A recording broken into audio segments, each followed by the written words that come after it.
Now, from CBS News Miami, this is Facing South Florida with Jim DeFede. Welcome to Facing South Florida. I'm Jim DeFede. Ashley Moody has been in the United States Senate for 18 months, and yet she remains a bit of an enigma. She doesn't really do interviews, she keeps a low profile, and even going back to her years as Florida's Attorney General, she seemed most comfortable standing in the background at press conferences and doing what she could to fly under the radar. And you can't fault that strategy. She won 2 statewide elections in 2018 and 2022, and it was her quiet fealty to Ron Disantis that led to this moment in January of 2025. So that is why today I'm proud to announce that I am selecting our Attorney General, Ashley Moody, to serve as our next U.S. Senator. Now, Disantis appointed Moody to the United States Senate to replace Marco Rubio. Disantis cited several reasons for why he was appointing Moody, arguing she would be tough on immigration and that she was a true law and order stalwart. When it was her turn, Moody spoke for a few minutes and thanked the governor. And I am proud not to just say I have fought alongside you for 6 years, but I'm proud to call you a friend, and I am very honored with this nomination. Thank you so much. And although this was supposedly her big day, Moody then moved off to the side of the stage, away from the microphones.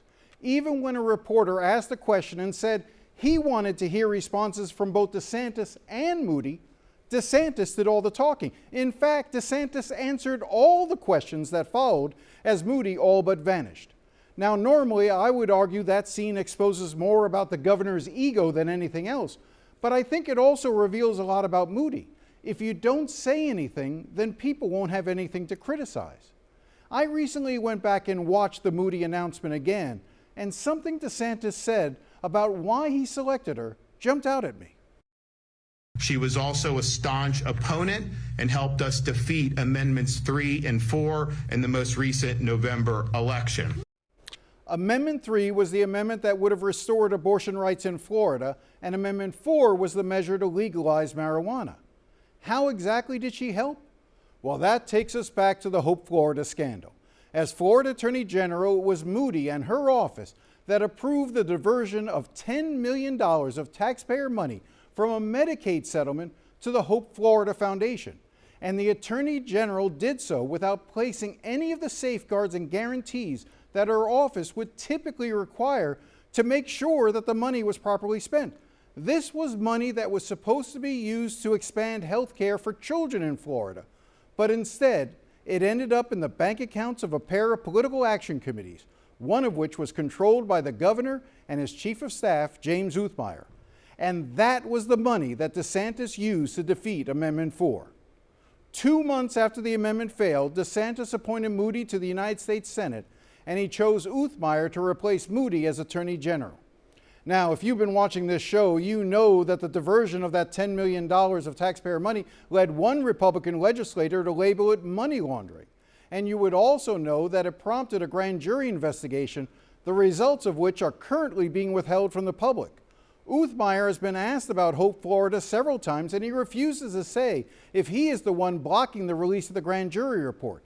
Here he was earlier this year. Have you asked the court to keep the grand jury findings in the Hope Florida investigation secret? And if so, why? I don't think anybody cares about this topic any more than the liberal media. Again, there was a grand jury proceeding under Florida law. The contents thereof are confidential. That's not my choice. That is Florida law. What I can tell you is I have not been indicted. I've not been a suspect or a target. I've not been involved in any criminal activity. Nobody did anything wrong here. I'll say it again. It is remarkable for the state's top law enforcement official to argue that nobody cares about $10 million of taxpayer money being diverted into a dark money campaign to influence the results of the 2024 election. He called it a nothing burger. But he is not the only one refusing to provide answers about Hope Florida. The one person who has escaped any real scrutiny about their role in the scandal has been Ashley Moody. I tried to interview her at a Republican Party event last month, but she said she didn't have time to talk to me and to schedule something with her staff. So I requested an interview, but I never heard back. 3 weeks ago, I sent her office and her campaign a series of questions about Hope Florida, And again, they never responded. Among my questions, when her office approved the diversion of the $10 million, did she know the money was going to be used for political purposes? Did she ever talk to the governor or anyone on his team about it? Does she think it was appropriate for money intended to expand Medicaid for children to end up in a political campaign instead? In other words, does she agree with Uthmeyer that this is all a big nothing burger? I even asked if she was the one who filed an objection to the release of the grand jury report and if she wanted the grand jury report to be made public. Again, no response. We do know what Florida's other senator believes. Last year on social media, Rick Scott posted this: millions in tax dollars for poor kids have no business funding political ads. But we've heard nothing from Moody. And yet, as she runs for election to the Senate this November, it is hard to imagine she can avoid questions about Hope Florida. Because when you look at the facts, Moody's office was deeply involved in diverting that $10 million. This week, I spoke to the Republican legislator most responsible for exposing what happened with Hope Florida, State Representative Alex Andrade. It was because of the hearings he held last year in the Florida House that the diversion of the $10 million to the Hope Florida Foundation was uncovered. I know you have tried to talk to her about this. Tell me why you were even interested in talking to Ashley Moody. First, I have nothing but respect for Senator Moody, but the Attorney General's office was a signatory to the settlement agreement with Centene that led to this money going to the Hope Florida Foundation. Largely I've, just attempted to touch base with Senator Moody just to see, what her take on it was or what details she might have or what information she had at the time. Did you try to speak to Senator Moody? Yes, I did. But at the same time, she's not obligated to speak with me, and I have a funny feeling that U.S. senators are busy. But I attempted back then, last year when all of this was happening, to try and talk with her about it, but wasn't able to connect with her on it. I guess the difficulty is that because Ashley Moody has never actually spoken about this, because she's never actually been asked questions, we don't really know what was her thinking during all of this. And I think that's fair, Jim. You're in the media. You're part of that fourth estate that's supposed to be, helping folks bring to light facts. Working on trying to call some balls and strikes and developing the facts. And in this circumstance, I think that is fair. Senator Moody's never commented on it, so it's unclear what she knew, what she was told, why there weren't more controls, more questions being asked by the Attorney General's office. The only person that, other than John Gard, who can answer those questions, I believe, would be Senator Moody. John Gard was the Chief Deputy Attorney General under Moody, and as a refresher, this all started back around 2020 when a healthcare company called Centene was discovered to have overbilled more than 20 states about $1 billion for prescription drugs under Medicaid. Florida's piece of the settlement was supposed to be $67 million. But in September 2024, when the settlement agreement was being drafted, Centene was unexpectedly informed by the Disantis administration that instead of paying the state back $67 million, they only needed to return $57 million. And it should send the other $10 million to the Hope Florida Foundations. Emails obtained by the Miami Herald and the Tampa Bay Times show that Centene's lawyers were nervous about this sudden change, especially since it was diverting money to a charity aligned with the governor's wife, Casey Disantis. From the outside, the entire affair looked suspicious, and Centene demanded to insulate and protect themselves. They wanted the state's top cop, the Attorney General, to be included in the settlement. Emails show that throughout September 2024, Centene's lawyers kept inserting the Florida Attorney General into the settlement agreement, and Moody's chief deputy back then, John Gard, kept taking the references out. But this back and forth was taking too much time. Remember, this was taking place in late September of 2024, less than 6 weeks before the November election. Polls showed the marijuana amendment could go either way, and getting that $10 million was going to be critical in DeSantis' push to defeat it. Now, ultimately, Gard relented and signed the settlement on behalf of Moody, thereby allowing the $10 million to go to the Hope Florida Foundation. And within days, the entire $10 million was then transferred out of the foundation and into the campaign against Amendment 4. In January, DeSantis appointed Gard to be a judge on the state's 2nd District Court of Appeals. Now, Andrade said what surprises him the most is that the Attorney General's office is routinely asked for guidance on matters like this. And yet, in this case, they seem to have ignored the advice they would have given others. What you see throughout decades of Attorney General opinions is the constant requirement that there be some type of control, some type of mechanism to make sure that funds, taxpayer funds, are actually being used for a public purpose. For an agreement like this with signatories like the Agency for Healthcare Administration and the Attorney General's office to make no references beyond saying that this money was going to be used to expand Hope Florida's role in Medicaid. I don't think that the Attorney General's office, if another government entity had simply come to them and asked for an Attorney General opinion, they would have advised them to structure this settlement or without those controls, without those protections. So it is a bit of a head scratcher. It's a bit confusing. If you had the opportunity to have spoken to Ashley Moody or John Gard, what were the questions that you wanted to try to get answered?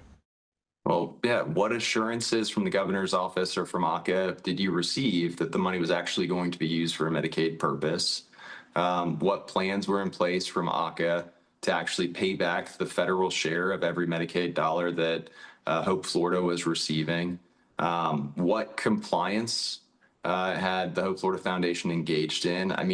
The Attorney General's office enforces requirements like if a private party receives more than $750,000 a year in state funds, they have to be subjected to audits and have a contract in place and be subject to oversight from a grant administrator from a state agency. None of those controls that we have in every other transaction that's similar to this were put in place or required or verified. First and foremost, what I'd like to know if I had the opportunity is what assurances did ACA or the governor's office give to the Attorney General's office for the Attorney General's office to trust that these $10 million in Medicaid funds would be used for a proper purpose? What follow-up, what guarantees were provided? There's no contract between ACA and the Hope Florida Foundation for the Hope Florida Foundation to do anything in expanding Medicaid, their role in Medicaid or providing Medicaid services. There's no paperwork at all. A lot of this scrutiny began because the Hope Florida Foundation couldn't even comply with their IRS requirements as a 501c3, let alone their state audit requirements. As a DSO, direct support organization, they were required to submit audited financials every year, and they were one of the few DSOs that never had up to that point. I'd want to know what assurances they got that gave them the comfort to not put those controls or follow up on what controls were in place, because there was obviously a trusting relationship between the governor's office and the Attorney General's office. I have to assume assurances were given, but I don't know. And until Ashley Moody is willing to answer questions about this, the public won't know either. Now, when we come back, a look at the property tax amendment and Ron DeSantis' Disappearing Act. Stay with us.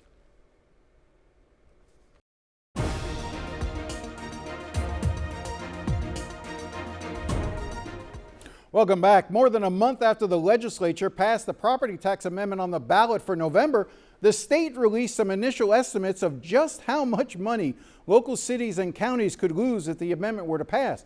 The state projects it would be about $12 billion annually by the year 2031.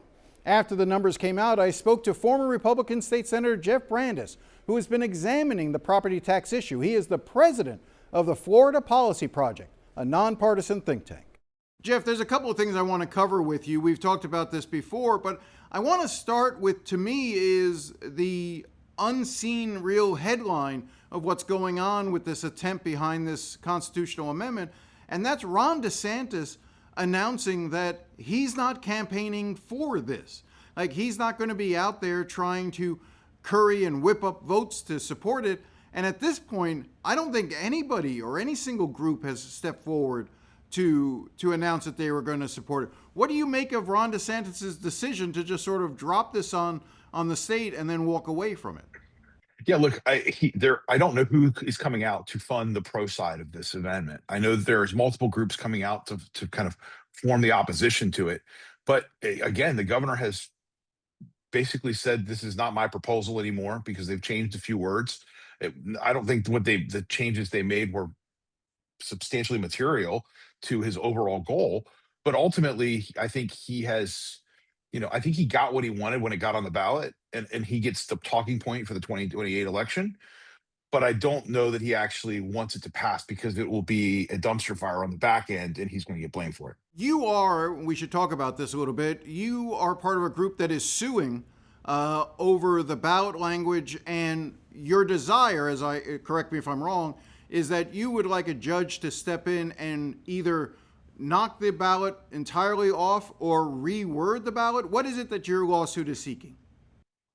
Well, look, we believe that the ballot language, based on current case law and from both the state Supreme Court and multiple other court findings, basically is trying to tilt the pinball machine using the word based on the words that it uses.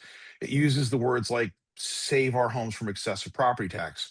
Well, we can find a constitutional amendment that was about saving the Everglades that the courts threw out because of that word save, because it assumes you're going to lose something. So there's that.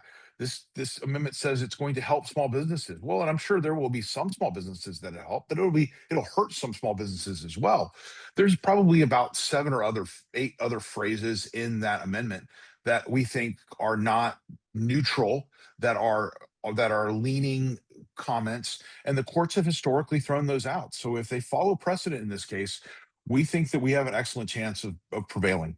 Now, again, I just want to be clear. Is the goal to knock the ballot completely off, or to have the Supreme Court do some sort of curative fix by rewriting the amendment? Well, I think it depends on the order of magnitude, right? I think if there is a couple of phrases that they can change, then I think that they will work to change those phrases. I don't think they're willing to do a full rewrite.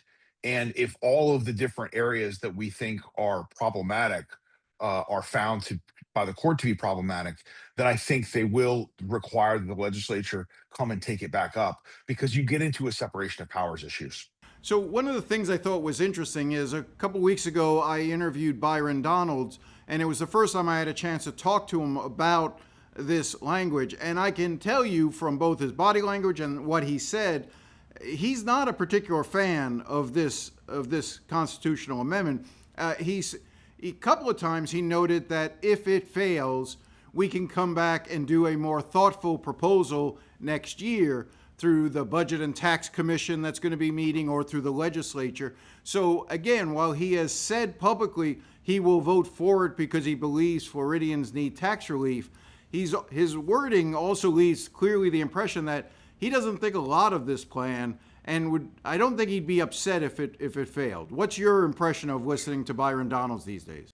In this legislation and in this amendment that frankly just people haven't thought of and thought through, and I think he would much rather tailor something than have something forced on him. I think one of the most amazing things to me, and we had discussed this before, but now it's come to fruition, is that there was no what's referred to in the legislature as scoring, no analysis provided before House members and senators voted to put this on the ballot. No analysis as to what the actual impact of the language would be. We now have that. They finally have produced it late. But, talk to me a little bit about when you look at the list of how this will impact cities and counties across Florida, not just in year 1, but projecting out, as you were talking about, into year 3, 4, 5, and beyond. Talk to me about what we now know is the real impact on cities and counties. Yeah, I would say I would go beyond and say not only did they not have modeling, they didn't have the basic math necessary to make any type of decision on this. What the legislature did effectively was malpractice, right? Imagine you had a patient that you chose to diagnose, and provide treatment to. You provided treatment up front, and then you diagnosed on the back end. This is what the legislature did. It finally has done the MRIs and everything else like that on the back end. It has not, but it didn't do it on the front end before we actually implemented the treatment. Part of the language of the ballot also says, this grandiose language that it will not impact police, fire, emergency services, a litany of things. In reality, I don't see how they can uphold that promise. If Miami-Dade loses the hundreds of millions of dollars that they're likely to lose, it seems unlikely that it's not going to have an impact on police and fire and other first responders. Am I wrong? No, I talked to a South Florida organization just a couple of days ago that laid out for me. They have a special fire district.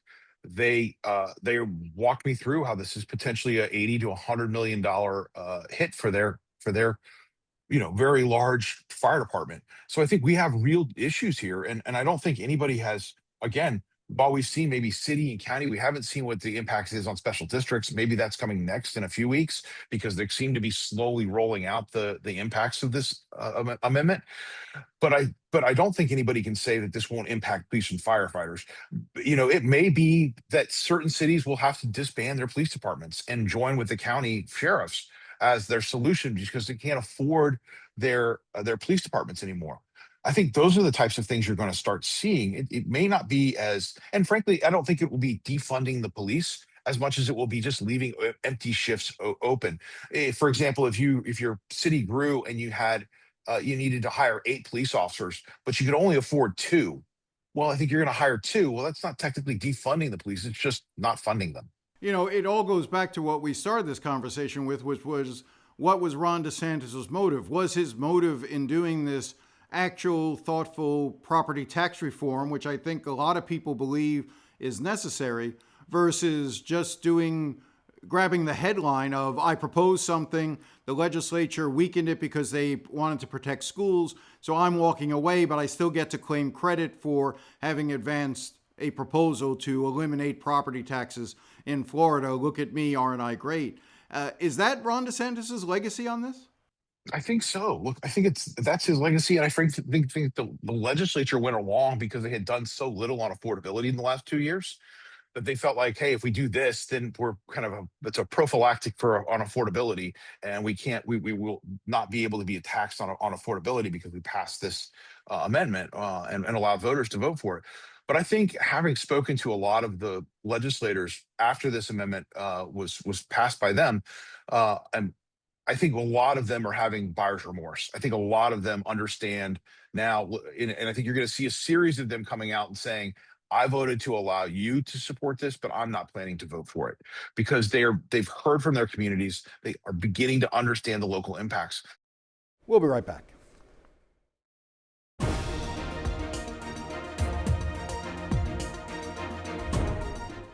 Well, that's all the time we have today. If you have any thoughts or comments, feel free to contact me at jdefede@cbs.com. Oh, how I do enjoy hearing from you. Thanks again for watching, and enjoy the rest of your day.